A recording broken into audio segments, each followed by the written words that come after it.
ইটের ওপর ইট রেখে যে শহর প্রতিনিয়ত ধূসর হয়ে উঠছে, সেখানেই এক টুকরো স্বর্গীয় সবুজ আর জ্ঞানের আলো ছড়িয়ে দিয়েছেন সাবেক ব্যাংকার রুহুল আমিন বাচ্চু। অনেক তৃপ্তির জন্য আপনি যাচ্ছেন, যাবেন কোথায়? আপনি বেরুলে রাস্তা মানেই তো আপনি একটা গ্যাসের মধ্যে পড়তেছেন, একটা উত্তাপের মধ্যে পড়তেছেন, যানজটে পড়তেছেন। তার চাইতে যদি নিজের পরিবেশটা সুন্দর করতে পারি, তো সেখানে আমরা উপভোগ করতে পারি, জীবনকে উপভোগ করতে পারি। 2013 সালে ব্যাংক কর্মকর্তার ব্যস্ত জীবন থেকে অবসর নিয়েছেন ঠিকই, কিন্তু তার কর্মচঞ্চল জীবন একটু দমে যায়নি।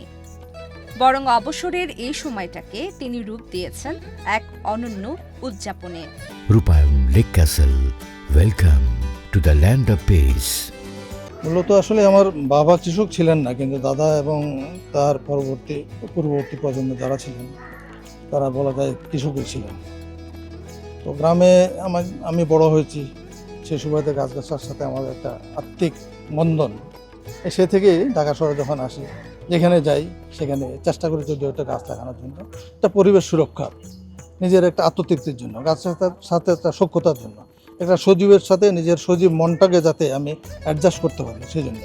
এর সাথে সাথে আমি পাচ্ছি, ফল পাচ্ছি, আমি একটা সবুজ আবরণ পাচ্ছি, আমার ছাদটা একটু ঠান্ডা থাকছে, কিংবা নিচে এসে একটু সময় কাটানোর পরিমাণ নিয়ে সময় কাটানোর একটা সুন্দর একটা জায়গা সৃষ্টি করার চেষ্টা করছি। সেই থেকে মূলত অনুপ্রাণিত হয়ে আমি গত প্রায় 20 বছর ধরে ছাদ বাগানের সাথে মোটামুটি উৎসাহী এবং এই যাবৎকাল করে আসছি। সবুজের প্রতি ভালোবাসা থেকে আজ থেকে দীর্ঘ 25 বছর আগে শুরু করেছিলেন ছাদ বাগান।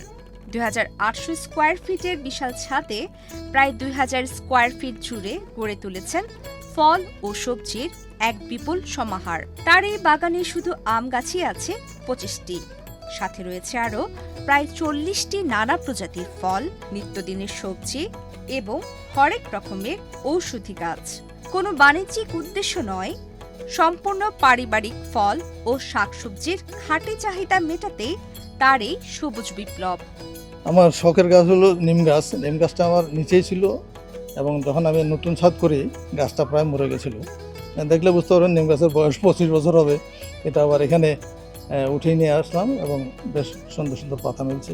এবং গ্রামেও আমি সেটা আমাদের বাড়িতে নিম গাছ ছিল না বলতে বলা যায় আর কি। আমি অনেকগুলো নিজেই লাগিয়েছি আমার নিজের বাগানে, পারিবারিক বাগানে, এবং বাড়ির অনেককে আমি চারা দিয়েছি। এবং এটা আলাদা একটা বৈশিষ্ট্য নিমের সম্পর্কে আপনারা সবাই জানেন। এটা খুবই, নিমের পাতা, নিমের ডাল এবং সব কিছু ওষুধি গাছে বলা যায়। তবে রুহুল আমিন বাচ্চুর ছাদ কেবল অক্সিজেনের কারখানাই নয়, এটি মনের খোরাক জাগানোর এক অনন্য বাতিঘরও বটে। ছাদের 800 স্কোয়ার ফিট জুড়ে তিনি প্রতিষ্ঠা করেছেন সাবের ফজিলত পাঠাগার, যেখানে পাড়া প্রতিবেশী থেকে শুরু করে ভবনের ভাড়াটিয়া ও যে কোনো বয়সী মানুষ যে কোনো সময় এসে ডুব দিতে পারেন জ্ঞানের সাগরে। এই পাঠাগারে রয়েছে গল্প, উপন্যাস, ইতিহাস সহ প্রায় 1500 বইয়ের এক বিশাল সমাহার। যে পারিবারিক লাইব্রেরি এবং আমাদের ভাড়াটিয়া যারা আছে কিংবা বন্ধুবান্ধব যারা আছে তারা আসে, এবং বাংলাদেশ সমিতির নিয়মিত সাহিত্য সভা হয় এখানে। তারপরে আমাদের আত্মীয়স্বজন যারা আসে, যদি কোনো অনুষ্ঠান হয় তাহলে আমরা এখানে আসি, এখানে বসে আলাপ আলোচনা করি কিংবা কিছুক্ষণ সময় কাটালাম। তার এখানে হয়তো খাওয়া দাওয়ার একটা ব্যবস্থা করলাম, সে ফাঁকে আমরা কিছু নিজেদের কথা বললাম। এক্সচেঞ্জ অফ ভিউজ মানেই তো একজনে আরেকজনকে ডেভেলপ করা। তো সেটা আমরা চেষ্টা করি যে বিনিময়ের মাধ্যমে আমরা একে অন্যকে উপকৃত করতে চাই, জানতে চাই, জানাতে চাই। এটা হলো আর কি মূল উদ্দেশ্য। শুধু বই সংগ্রহই নয়, রুহুল আমিন বাচ্চু নিজে একজন নিবেদিত প্রাণ লেখক। এ যাবৎকাল পর্যন্ত তার লেখা বইয়ের সংখ্যা 17টি। মেধা ও মননে স্বীকৃতিস্বরূপ তিনি যুক্ত আছেন ঐতিহ্যবাহী বাংলা একাডেমির জীবন সদস্য হিসেবে। এছাড়া দেশ বিদেশের নানা গুরুত্বপূর্ণ খবরের পেপার কাটিং সংগ্রহ করাও তার অন্যতম শখ।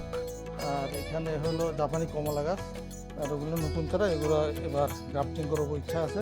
আমাদের সমাজে অবসর জীবন মানে যখন অনেকে একাকিত্ব আর বিষণ্ণতা বুনে নেন, সেখানে রুহুল আমিন বাচ্চু এক উজ্জ্বল ব্যতিক্রম। এক হাতে সবুজ প্রকৃতি আর অন্য হাতে বইয়ের আলো নিয়ে তিনি প্রমাণ করেছেন বয়স কেবলই একটি সংখ্যা মাত্র। সৃষ্টির আনন্দ আর মানুষের কল্যাণে কাজ করার ইচ্ছা থাকলে নিজের বাড়ির ছাদটাকেও বানিয়ে ফেলা যায় এক টুকরো পৃথিবী।